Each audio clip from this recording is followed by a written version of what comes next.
Hey guys welcome back to the channel. So ಈ ಒಂದು ವಿಡಿಯೋನ ನಾನು ರಾತ್ರಿ 10:30ಗೆ ರೆಕಾರ್ಡ್ ಮಾಡ್ತಾ ಇದ್ದೀನಿ. ಈಗಾಗಲೇ ಫ್ರಾನ್ಸ್ ಅಲ್ಲಿ ಸ್ಮ್ಯಾಕ್ ಡೌನ್ ನಡೀತಾ ಇದೆ ಅಂಡ್ ಅಲ್ಲಿನ ಜನ ಲೈವ್ ಆಗಿ ಸ್ಮ್ಯಾಕ್ ಡೌನ್ ನ ನೋಡ್ತಾ ಇದ್ದಾರೆ. ಬಟ್ ನಮಗೆ ಬೆಳಿಗ್ಗೆ ನೋಡೋದಿಕ್ಕೆ ಸಿಗ್ತಕ್ಕಂತಹ smack down pre taped episode ಆಗಿದೆ ಅಂತಾನೆ ಹೇಳ್ಬೋದು.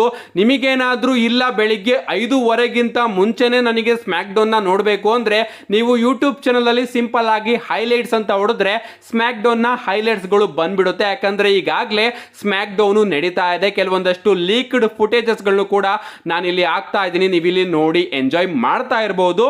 ಲಿಟ್ರಲಿ ಗೈಸ್ ಸ್ಮ್ಯಾಕ್ ಡೌನ್ ಅಲ್ಲಿ ಮಾತ್ರ ನಮ್ಮ ಪಾಲಿಮಿನ್ ಅವರು ಒಂದು ದೊಡ್ಡ ಟ್ವಿಸ್ಟ್ ನ ರಿವೀಲ್ ಮಾಡ್ತಾರೆ ಅಂತಾನೆ ಹೇಳ್ಬಹುದು. ಎಸ್, ಈಗ ನಾನು ಸ್ಪಾಯಿಲ್ ಮಾಡೋದಕ್ಕೆ ಹೋಗೋದಿಲ್ಲ, ನಾಳೆ ಸ್ಮ್ಯಾಕ್ ಡೌನ್ ನ ನೋಡಿ ನಿಮಗೆ ಗೊತ್ತಾಗುತ್ತೆ. ಬ್ಯಾಕ್ ಸ್ಟೇಜ್ ಅಲ್ಲಿ ನಮ್ಮ ನಿಕ್ ಆಲ್ಟಿಸ್ ಹಾಗೆ ಪಾಲಿಮಿನ್ ಅವರು ಮಾತಾಡಬೇಕಾದ್ರೆ ಒಂದು ದೊಡ್ಡ ಟ್ವಿಸ್ಟ್ ನ ರಿವೀಲ್ ಮಾಡ್ತಾರೆ ಅಂತಾನೆ ಹೇಳ್ಬಹುದು ನಮ್ಮ ಪಾಲಿಮಿನ್ ಅವರು. ಇಷ್ಟೇ ಅಲ್ಲ, ನಮಗೆ ನಾಳೆ ಸ್ಮ್ಯಾಕ್ ಡೌನ್ ಅಲ್ಲಿ RKO ಶೋ ನೋಡೋದಕ್ಕೆ ಸಿಗುತ್ತೆ ಅಂಡ್ ಆ ಒಂದು RKO ಶೋಗೆ ಪಾಲಿಮಿನ್ ಅವರು ಸ್ಪೆಷಲ್ ಗೆಸ್ಟ್ ಆಗಿ ಕೂಡ ನೋಡೋದಕ್ಕೆ ಸಿಗ್ತಾರೆ. ಅಂಡ್ ಪಾಲಿಮಿನ್ ಅವರು ಬಂದಾಗ ಗಾಯ್ಸ್ ಇಡೀ ಕ್ರೌಡ್ ವಿ ವಾಂಟ್ ರೋಮನ್ ಅನ್ನೋ ಒಂದು ಚಾನ್ಸ್ ನ ಮಾಡ್ತಾ ಇರುತ್ತೆ. ಅಂಡ್ ಅದಕ್ಕೆ ನಮ್ಮ ಪಾಲಿಮಿನ್ ಅವರು ನಾನು ಕೂಡ want Roman Reigns, I also want Roman Reigns ಅಂತ ರಿಯಾಕ್ಟ್ ಕೂಡ ಮಾಡ್ತಾರೆ. ಲಿಟ್ರಲಿ ಗೈಸ್ ಸಖತ್ ಇಷ್ಟ ಆಗೋಯ್ತು ನನಗಂತೂ. ಸೊ ಸ್ಮ್ಯಾಕ್ ಡೌನ್ ಈಗ ನಡೀತಾ ಇದೆ. ಸ್ಪಾಯ್ಲರ್ಸ್ ಗಳನ್ನ ನಾನು ಕೊಡೋದಕ್ಕೆ ಹೋಗೋದಿಲ್ಲ. ಬೆಳಿಗ್ಗೆ ಆರಾಮಾಗಿ ನೀವು 5:30ಗೆ ಎದ್ದು ಸ್ಮ್ಯಾಕ್ ಡೌನ್ ನ ನೋಡಿ, ಆಮೇಲೆ ನಾನು ಸ್ಮ್ಯಾಕ್ ಡೌನ್ ನ ಕಂಪ್ಲೀಟ್ ಆಗಿ ರಿವ್ಯೂ ಮಾಡಿ ಅಪ್ಲೋಡ್ ಮಾಡ್ತೀನಿ. ಅದಕ್ಕೂ ಕೂಡ ಕಾಯ್ತಾ ಇರಿ. ಅಂಡ್ ಈಗ ಬ್ಯಾಕ್ಲಾಶ್ ಬಗ್ಗೆ ಮಾತಾಡೋದಾದ್ರೆ ರೀಸೆಂಟ್ ಆಗಿ WWE ಅವರು ಬ್ಯಾಕ್ಲಾಶ್ ನ ಕಿಕ್ ಆಫ್ ಪ್ರೆಸ್ ಇವೆಂಟ್ ನ ಮಾಡ್ತಾರೆ ಅಂತಾನೆ ಹೇಳ್ಬಹುದು. ಲಿಟ್ರಲಿ ಗೈಸ್ ಅದ್ಭುತವಾಗಿತ್ತು ಅಂಡ್ ಅದನ್ನ ನೋಡಿ ನನಗಂತೂ ಬ್ಯಾಕ್ಲಾಶಿಗೆ ಸಖತ್ತು ಹೈಪ್ ಆಗ್ಬಿಟ್ಟಿದ್ದೀನಿ. ಮೊದಲನೇದಾಗಿ ನಮ್ಮ ಟ್ರಿಪಲ್ ಎಚ್ ಅವರು ಬರ್ತಾರೆ. ನಮ್ಮ ಟ್ರಿಪಲ್ ಎಚ್ ಅವರು ಬಂದಾಗ ಎಲ್ಲರೂ ಕೂಡ ಥ್ಯಾಂಕ್ಸ್ ಟ್ರಿಪಲ್ ಎಚ್ ನ ತಿಳಿಸ್ತಾ ಇರ್ತಾರೆ. ಅಂಡ್ ಅದಾದ್ಮೇಲೆ ನಮ್ಮ ಟ್ರಿಪಲ್ ಎಚ್ ಅವರು ಹೇಳ್ತಾರೆ, ಇಲ್ಲಿಗೆ ನಾವು ಬರೋದಕ್ಕೆ ಕಾರಣ ಮುಖ್ಯವಾಗಿ ನೀವು, ನಿಮ್ಮ ಸಪೋರ್ಟು. ಅಂಡ್ ಮೊದಲ ಬಾರಿ ನಾವಿಲ್ಲಿಗೆ ಫ್ರಾನ್ಸ್ಗೆ ಬಂದಿದ್ದೀವಿ ಅಂಡ್ ಫ್ರಾನ್ಸ್ ಅಲ್ಲಿ ಮೊದಲ ಪ್ರೀಮಿಯಂ ಲೈವ್ ಇವೆಂಟ್ ನ ನಡೆಸ್ತಾ ಇದ್ದೀವಿ. ಅಂಡ್ ಈ ಲೈವ್ ಇವೆಂಟ್ ನಿಮ್ಮ ಜೀವನದಲ್ಲಿ ಯಾರು ಕೂಡ ಮರೆಯೋದಕ್ಕೆ ಆಗದೆ ಇರುವಂತಹ ಲೈವ್ ಇವೆಂಟ್ ಮಾಡ್ತೀವಿ ಅಂತ ನಮ್ಮ ಟ್ರಿಪಲ್ ಎಚ್ ಅವರು ಎಲ್ಲರನ್ನು ಕೂಡ ವೆಲ್ಕಮ್ ಮಾಡಿ ಹೇಳಿ ಹೋಗ್ತಾರೆ ಅಂತಾನೆ ಹೇಳ್ಬಹುದು. ಇದಾದ್ಮೇಲೆ ನಮಗೆ ಟ್ರಿಪಲ್ ಥ್ರೆಡ್ ಮ್ಯಾಚ್ಗೆ WWE ಅವರು ಹೈಪ್ ಕೂಡ ಮಾಡೋದಕ್ಕೆ ನಮ್ಮ ಸ್ಟಿಫನಿ ಸ್ಟ್ಯಾಟನ್, ನಯೋಮಿ ಹಾಗೆ ಬೇಲಿ ಅವರು ಕೂಡ ನೋಡೋದಕ್ಕೆ ಸಿಗ್ತಾರೆ. ಇದಾದ್ಮೇಲೆ ನಮಗೆ ರ್ಯಾಂಡಿ ಆರ್ಟನ್ ಹಾಗೆ ಕೆವಿನ್ ಓಯನ್ಸ್ ಅವರು ಕೂಡ ನೋಡೋದಕ್ಕೆ ಸಿಗ್ತಾರೆ. ನಮ್ಮ ಕೆವಿನ್ ಓಯನ್ಸ್ ಅವರು ಫ್ರೆಂಚ್ ಅಲ್ಲಿ ಏನೇನೋ ಮಾತಾಡ್ತಾ ಇರ್ತಾರೆ ಅಂತಾನೆ ಹೇಳ್ಬಹುದು. ಅಂಡ್ ಒಂದು ಮೂಮೆಂಟ್ ನನಗೆ ತುಂಬಾ ಇಷ್ಟ ಆಗೋದೇನಪ್ಪ ಅಂದ್ರೆ ನಮ್ಮ ಕೆವಿನ್ ಓಯನ್ಸ್ ಅವರು ಟಾಮಾಟೋಂಗಾ ಹಾಗೆ ಸೋಲೋ ಸಿಕೋಬೋ ಅವರಿಗೆ ಬೂ ಎಳಿಸಿ ರ್ಯಾಂಡಿ ಆರ್ಟನ್ ಹಾಗೆ ಅವರಿಗೆ ಚಿಯರ್ ಮಾಡ್ಕೋತಾ ಇರ್ತಾರೆ. ಮೊದಲು ಅವ್ರು ಹೇಳ್ತಾರೆ ಟಾಮಾಟೋಂಗಾ ಸೋಲೋ ರ್ಯಾಂಡಿ, ಸೋಲೋ ಹಾಗೆ ಟೋಂಗಾ ಅಂದಾಗ ಕ್ರೌಡ್ ಫುಲ್ ಬೂ ಮಾಡ್ತಾ ಇರುತ್ತೆ, ರ್ಯಾಂಡಿ ಅಂದಾಗ ಕ್ರೌಡ್ ಚಿಯರ್ ಮಾಡುತ್ತೆ ಅಂತಾನೆ ಹೇಳ್ಬಹುದು. ಅಂಡ್ ಅದಾದ್ಮೇಲೆ ನಮ್ಮ ರ್ಯಾಂಡಿ ಆರ್ಟನ್ ಅವರು ಕೂಡ ಅದನ್ನೇ ರಿಪೀಟ್ ಮಾಡ್ತಾರೆ. ಟೋಂಗಾ ಅಂತಾರೆ ಬೂ ಮಾಡುತ್ತೆ, ಸೋಲೋ ಅಂತಾರೆ ಬೂ ಮಾಡುತ್ತೆ, ಅಂಡ್ ಕೆವಿನ್ ಓಯನ್ಸ್ ಅಂತಾರೆ ಅವಾಗ ಕ್ರೌಡ್ ಚಿಯರ್ ಮಾಡುತ್ತೆ.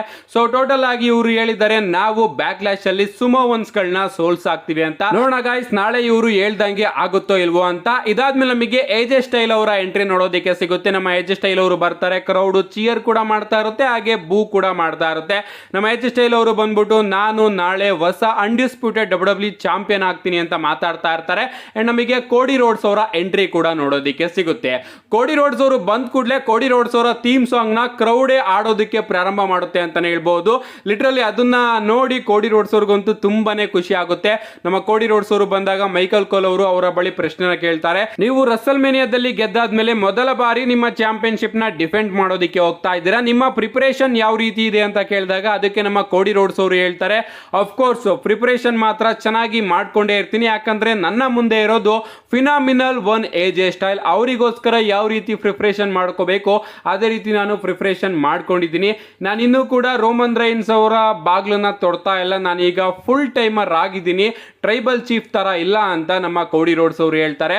ಸಡನ್ ಆಗಿ ಇಡೀ ಕ್ರೌಡ್ ಥ್ಯಾಂಕ್ ಯು ರೋಮನ್ ಅಂತ ಚಾನ್ಸ್ ಗಳನ್ನ ಮಾಡೋದಕ್ಕೆ ಶುರು ಮಾಡ್ಬಿಡುತ್ತೆ. ಗೈಸ್ ಥ್ಯಾಂಕ್ ಯು ರೋಮನ್ ಅನ್ನೋ ಒಂದು ಚಾನ್ಸ್ ಕೇಳಿದಾಗ ನನಗಂತೂ ತುಂಬಾನೇ ಖುಷಿ ಆಗುತ್ತೆ. ಇಷ್ಟು ವರ್ಷಗಳ ಕಾಲ ಯಾವ ಕ್ರೌಡು ಫಕ್ ಯು ರೋಮನ್ ಹೊರಟೋಗುವಂತ ಚಾನ್ಸ್ ಗಳನ್ನ ಮಾಡ್ತಾ ಇದ್ರು, ಅದೇ ಕ್ರೌಡ್ ಈಗ ಥ್ಯಾಂಕ್ ಯು ರೋಮನ್ ಅನ್ನೋ ಒಂದು ಚಾನ್ಸ್ ಗಳನ್ನ ಮಾಡ್ತಾ ಇದೆ. ಇದೇ ಅಲ್ವಾ ಬೆಳವಣಿಗೆ ಅಂದ್ರೆ. ಸೊ ಕ್ರೌಡ್ ಚಾನ್ಸ್ ಗಳನ್ನ ಮಾಡ್ತಾ ಇರುತ್ತೆ. ಇದಾದ್ಮೇಲೆ ನಮ್ಮ ಕೋಡಿ ರೋಡ್ಸ್ ಅವರು ಹೇಳ್ತಾರೆ, ನಾನು ಚೆನ್ನಾಗಿ ರೆಡಿ ಆಗಿದ್ದೀನಿ ನನ್ನ ಮ್ಯಾಚ್ಗೆ ಅಂಡ್ ನಾನು ನಾಳೆ AJ ಸ್ಟೈಲ್ ಅವರಿಗೆ ಪ್ರೂವ್ ಮಾಡ್ತೀನಿ ಈ ಒಂದು ಚಾಂಪಿಯನ್ಶಿಪ್ ನ ವೆಯ್ಟ್ ಏನಿದೆ ಅದೇನು ಜಾಸ್ತಿ ಇಲ್ಲ ಅಂತ ಹೇಳಿ ನಮ್ಮ ಕೋಡಿ ರೋಡ್ಸ್ ಅವರು ಹೇಳ್ತಾರೆ. ಅಂಡ್ ಹಿಂಗೆ ಈ ಒಂದು ಪ್ರೆಸ್ ಇವೆಂಟ್ ಮುಗಿಯುತ್ತೆ ಅಂತಾನೆ ಹೇಳ್ಬಹುದು.